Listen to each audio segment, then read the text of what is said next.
Hey guys, Coach Amelia Adair here. Welcome back to my channel.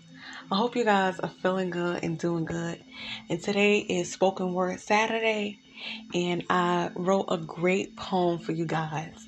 And before I share the poem, y'all know I gotta just explain where the inspiration came from, because I like to write from the heart, and when I write from the heart, it's usually something that I just was going through or experienced and things like that, and I like to share it with you to just relate a little bit.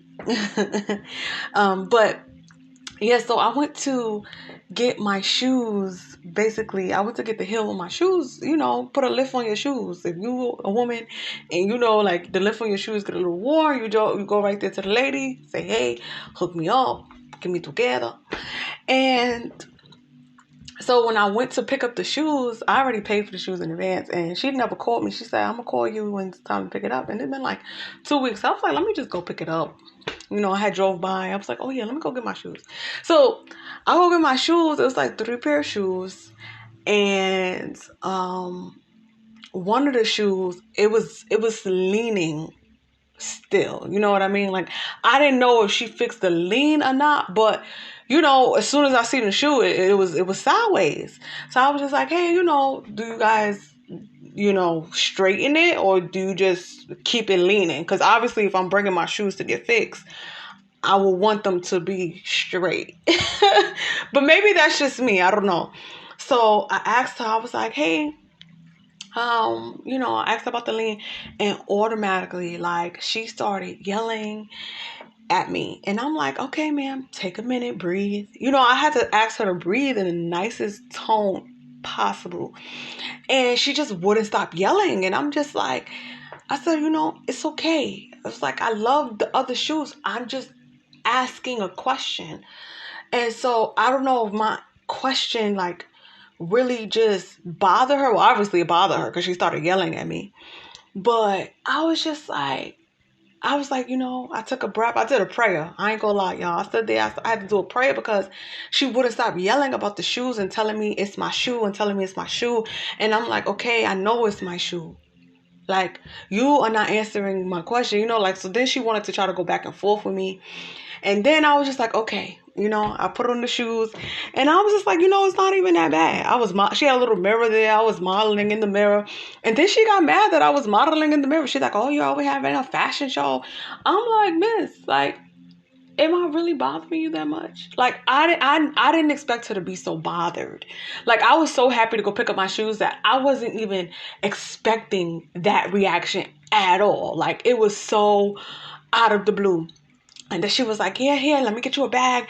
I said, no, ma'am, I don't even need a bag. I said, save your bag. Then she's like, yeah, I'm going to put your name right here, Amelia. You can't come back here anymore. I said, okay. In the softest tone. Because I was looking at her like she was really going through it.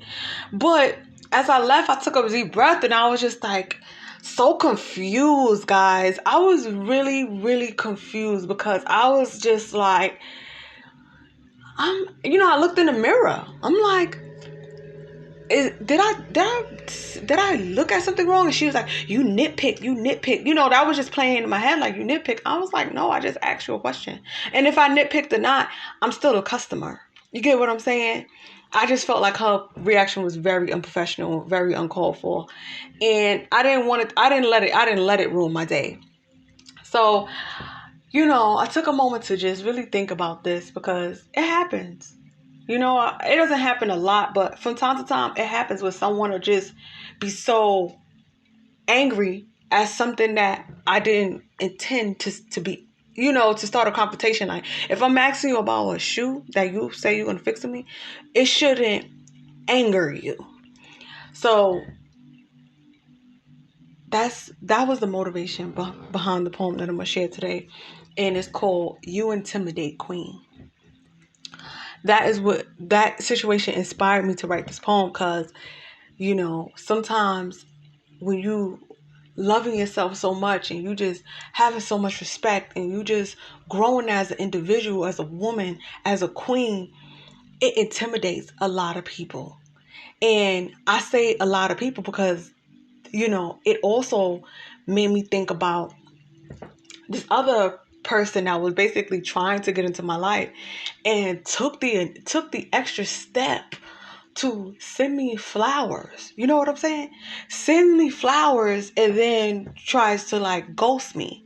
You know, and I'm like, first of all, the flowers was out of the blue because we already stopped talking. You know, like I kind of was just like, you know, some people just want to waste your time. You know, some people don't want to take you serious, and I'm not going to entertain someone that's showing me that they don't want to take me serious. You know, and then I guess, I don't know, I thought maybe he was trying to go a little extra mile, so he sent me some flowers, and then boom, I didn't hear from him from there. So I'm just like, first of all, finally getting the answer to the mystery of is like, why would you send me flowers to just not talk to me, you know? But some guys that are not fully men, you know, that have a really big ego, they want to prove a point so bad, you know? And so him coming into my life years later, and I've grown to a certain point, I didn't fit in his life anymore, and he couldn't accept it, you know? And he wanted to continuously try to make me feel like, again, I was doing something wrong. Like I said something to hurt feelings. And same like with the shoe lady. I didn't say anything to her feelings.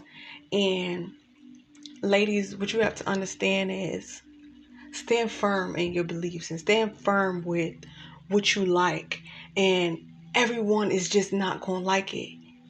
And that's totally okay. You're not here to fit into everyone's pocket. You're not here to fit into everyone's life. You're here to impact the lives that you can impact, and those that you can't, keep it moving.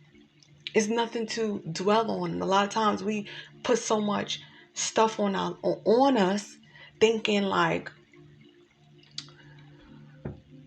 it's something wrong with you, and there's nothing wrong with you.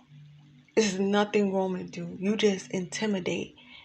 And not purposely. You're not walking around with a mean face. You know what I'm saying? You walk around with your head high, with a nice attitude, with great energy. And that alone can intimidate those who aren't there yet. They're not ready to grow. They're not ready to just accept you for who you are. They want you to change for them. They want you to change and bend and squeeze and fit into their vision of you. And that's not what we're here to do. So, I know I've been chatting a little bit. So, guys, here it is. You intimidate queen. You intimidate queen. The way that you walk, the way that you talk. You intimidate queen when you walk up on the scene. Face real cute, body real mean. They stumble across you and stutter when you speak. They struggle for the words as they try to cut you skin deep.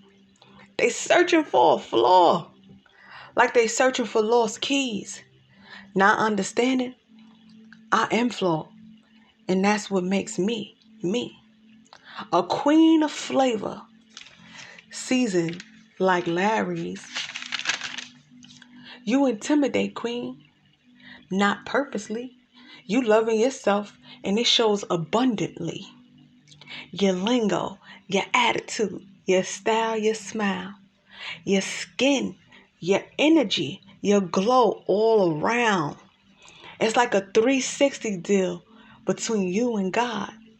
A force so strong, it's impossible to hide. Don't let no one knock off your crown. Wear it with honor, wear it with pride. Don't let no ego tell you a lie. Lies to tie you down, wear you out, burn out your brown. You are a phenomenal queen, full of love and beauty. You intimidate, queen. It's the nature of royalty.